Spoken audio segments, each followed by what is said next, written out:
नमस्कार. आज नवी मुंबई पोलीस आयुक्तालयामध्ये सन 2025 साली जितकेही गुन्हे घडलेले आहेत, वेगवेगळ्या हेड्स खाली प्रॉपर्टी ऑफेन्सेस, बॉडी ऑफेन्सेस, महिलांविरुद्धचे गुन्हे, सायबर गुन्हे, नार्कोटिक्सचे गुन्हे, फायनान्शियल इकॉनॉमिक ऑफेन्सेस आणि आपण जे काही प्रतिबंधक कारवाया केलेल्या आहेत, जे कन्व्हिक्शन्स झालेले आहेत, अशा स्वरूपाचे ट्रॅफिकचे काही इश्यूज असतात. आपण जे नवीन इनिशिएटिव्ह सुरू केलेले आहेत, असे मल्टिपल गोष्टींवर सविस्तर विश्लेषण आज सर्व पत्रकार बंधूंसमोर केलेलं आहे.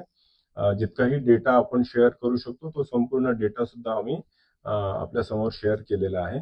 ओव्हरऑल पोलीस खात्याच्या मते बाय अँड लार्ज कुठलाही मेजर लॉ अँड ऑर्डर आपला 2025 साली झालेला नाहीये आणि कुठलाही विदारक असा हिनस क्राईम 2025 साली झालेला नाहीये. मोठे मोठे बंदोबस्त आपण केलेले आहेत.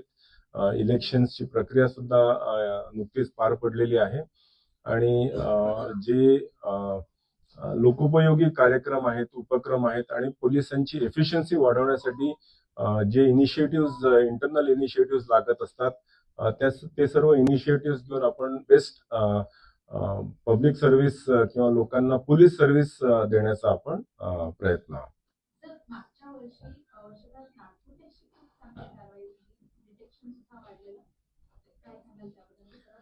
गेल्या 3 वर्षांपासून आपण बघतोय की आपण जवळजवळ 1500-1600 आफ्रिकन नॅशनल्सवर मोठ्या प्रमाणात ड्रग्ज नार्कोटिक्सची कारवाई केलेली आहे. या व्यतिरिक्त एक मोठी पंजाबी गँग पकडलेली आहे.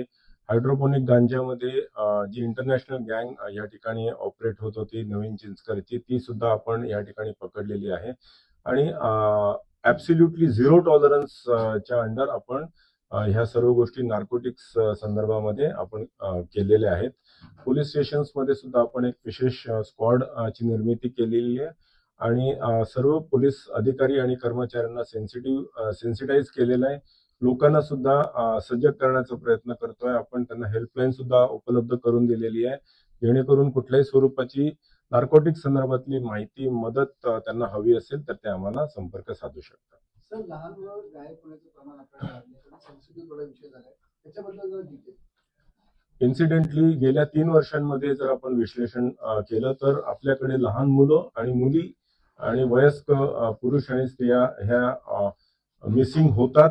किडनॅपिंगच्या केसेस कायद्याप्रमाणे दाखल होतात, पण गेल्या 3 वर्षभरामध्ये आपण बघितलं तर जवळजवळ 95% च्या वर हे सर्व डिटेक्शन झालेले आहेत. सर्व मिसिंग चिल्ड्रन आणि मुली सुद्धा मुलं आणि मुली ह्या आपल्याला मिळून आलेल्या आहेत आणि त्यांचं विश्लेषण केलं असता आपल्याला असं निदर्शनास आलंय की घरात आई वडिलांसोबत काहीतरी टोचून बोललं म्हणून निघून गेलेत किंवा कोणी परिचित मुलासोबत बाहेर गेलेले आहेत. अशा स्वरूपाचीच बेसिकली आपल्याला त्याचं विश्लेषण मिळालेलं आहे. कुठल्याही स्वरूपाची गँग जी आपल्याला भीती असते की कुठली गँग अशा प्रकारे ऑपरेट होते आहे का, ज्याच्यामध्ये लहान मुलांना ट्रॅफिकिंग मध्ये म्हणजे प्रॉस्टिट्यूशन मध्ये किंवा बेगिंगसाठी पुश करते आहे का, तर तशा स्वरूपाचं आपल्याला कुठेही गेल्या 3 वर्षाच्या डेटामध्ये आपल्याला आढळून आलेलं नाहीये. तरी सुद्धा पोलीस नेहमी तत्पर राहून कुठल्याही स्वरूपाचं जर मिसिंग असेल तर त्याला ऑपरेशन मुस्कान तहत आणि अदरवाईज तत्काळ त्याचा शोध घेण्याचा प्रयत्न करत असतात. सर, हिंदी सर आपल्याला नवी मुंबई इंटरनॅशनल एअरपोर्ट चालू होते, उल्हास सर्व परिसर असेल किंवा त्या अनुषंगाने काय चॅलेंज आहे? त्याच्यावर आणखी जोडून असं आहे की वाढतं शहरीकरण देखील हा एक सगळ्यात मोठा आव्हान आहे. सारखं शहर नव्याने विकसित होतोय, टॉवर्स होत आहे, रिडेव्हलपमेंट मोठ्या प्रमाणात होत आहेत. सो आपण आता जर बघितलं तर नवी मुंबई आयुक्तालयाचा जॉग्राफिकली विचार केला असता उल्वे, उरण, पनवेल तालुका, पनवेल शहर, खारघर हा संपूर्ण परिसरामध्ये खूप मोठ्या मोठ्या प्रमाणात वस्त्या येत आहेत. पॉप्युलेशन वाढत आहे. नवीन एअरपोर्ट सुद्धा आता कार्यान्वित झालेला आहे. त्यानिमित्ताने तिथे मोठे मोठे हॉटेल्स आणि कार्गो सेंटर्स, लॉजिस्टिक सेंटर्स होऊ घातलेले आहेत. नैना चा प्रकल्प ऑलमोस्ट इम्प्लिमेंटेशनला सुरुवात झालेली आहे. येत्या 5 ते 10 वर्षामध्ये त्या ठिकाणी सुद्धा जनसंख्या मोठ्या प्रमाणात येणं अपेक्षित आहे. कॉर्पोरेट पार्क्स आहेत. अशा सर्व याच्या सोबतच जो जुना सुरुवातीचे जे सेक्टर्स आहेत, जे बिझनेस डिस्ट्रिक्ट्स आहेत, बेलापूरचे किंवा वाशी, आणि हे सर्व गोष्टी आता जुन्या झालेल्या आहेत आणि रिडेव्हलपमेंटला येत आहेत. रिडेव्हलपमेंटला नवीन इमारती झाल्या तर तिथे मोठ्या इमारती होतील आणि त्या ठिकाणी सुद्धा पॉप्युलेशन डेन्सिटी वाढेल आहे.